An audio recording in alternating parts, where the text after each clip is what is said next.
Hey guys, welcome to Doubt Everything, and these are my PPT skills. Pretty bare bone.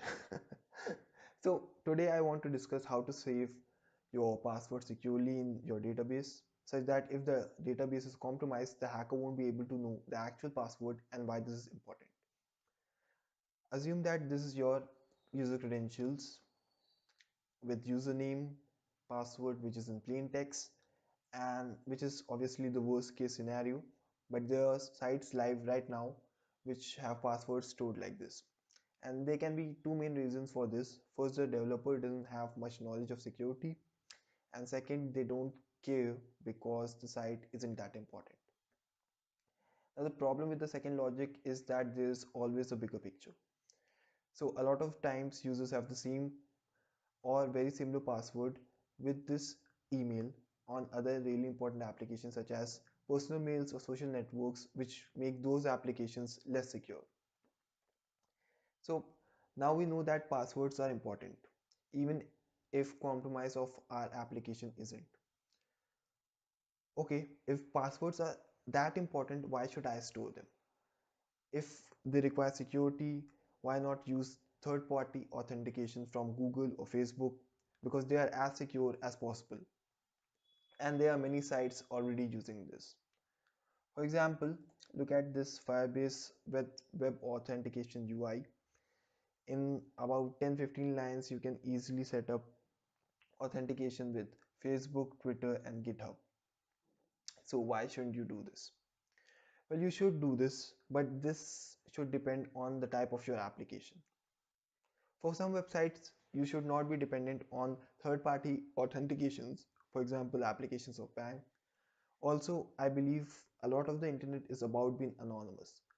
You don't want to link everything up with your actual social networks such as Facebook and Twitter, where it is easy to identify you. So to secure our passwords, we use hashing methods. MD5 is a popular one, but it is obviously insecure and better methods are there to use. But for this video, I'm using this because MD5 is available in all the languages and it is very fast. So we hash plain text with MD5 and we have something cryptic. So the hacker won't be able to crack this, right? Wrong. Because there are sites like crackstation.net which can crack the hash code of your password using rainbow tables. So what is a rainbow table? A rainbow table is a set of key value pairs of hashtag and plain text.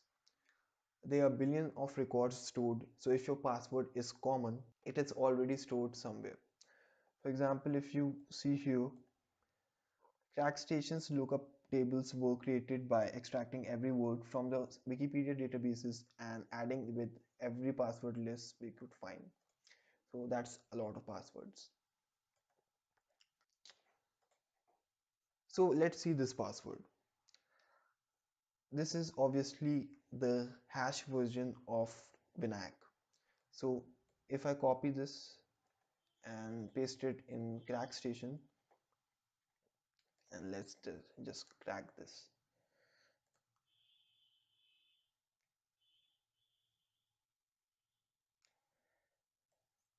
Now the hacker knows that my password, the user password was Vinayak. So what can be done? What can be done to make this more secure?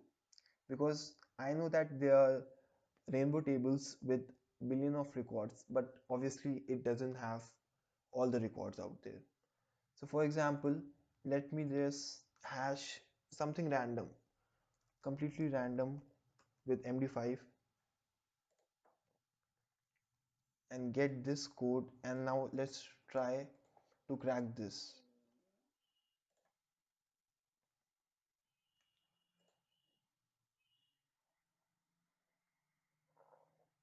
As you see that this was not found, and this is what we want to do. So many websites make the password mandatory to have a special character or uppercase character and numeric in the password, so it is difficult to find it anywhere. So what can we do? We can add salt with our user password and then hash it. So what is salt? Salt is random alphanumeric string which will be appended to the plain text and then hashed.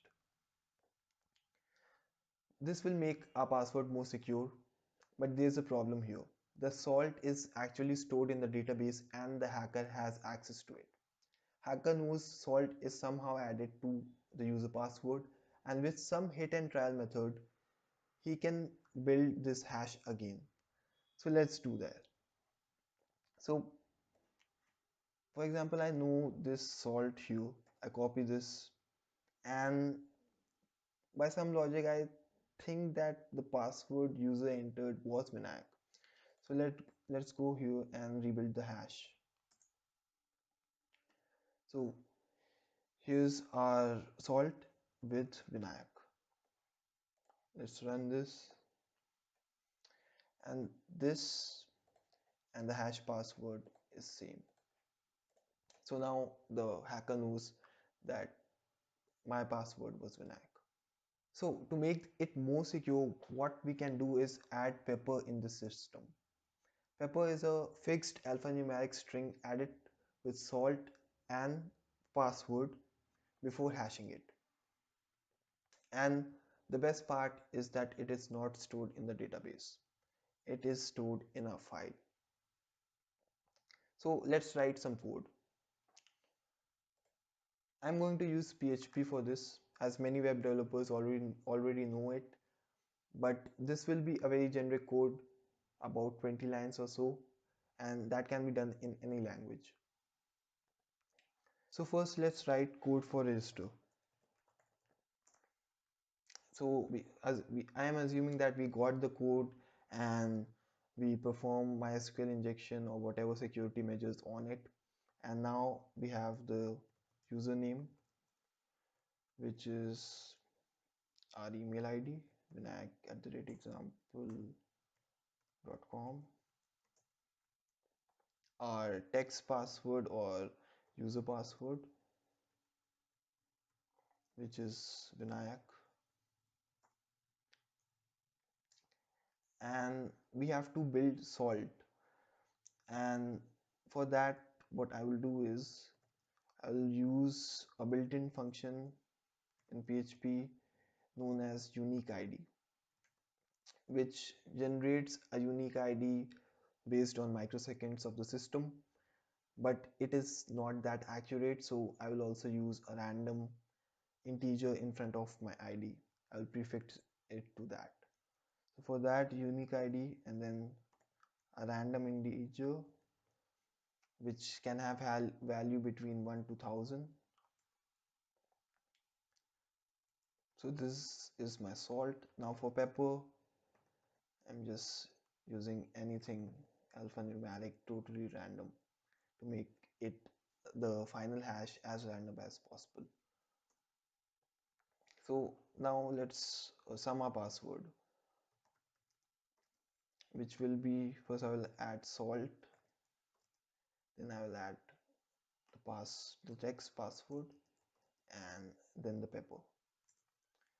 And you can do this in any combination. Pepper can be first, salt can be last, and whatever. So now we hash it. So hash password is equal to md5 password. And like I said before, I'm using md5 here, but for PHP I think there's something known as password hash, which is available in versions 5.5 and above. So you should definitely use that, and for that I think by default salt is already provided. You don't have to calculate it on your own. So this is our hash password. So what we will do is we'll store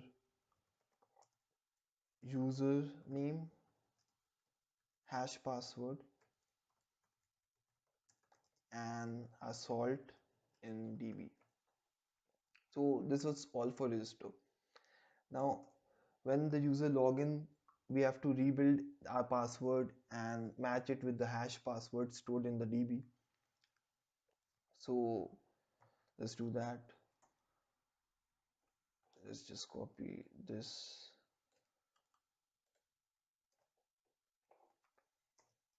and what we'll do is query for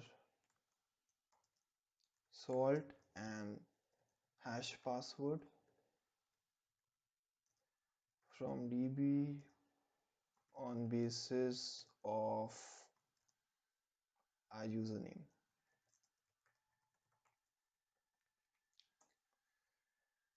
So we got our salt and hash password. Now we will rebuild the password.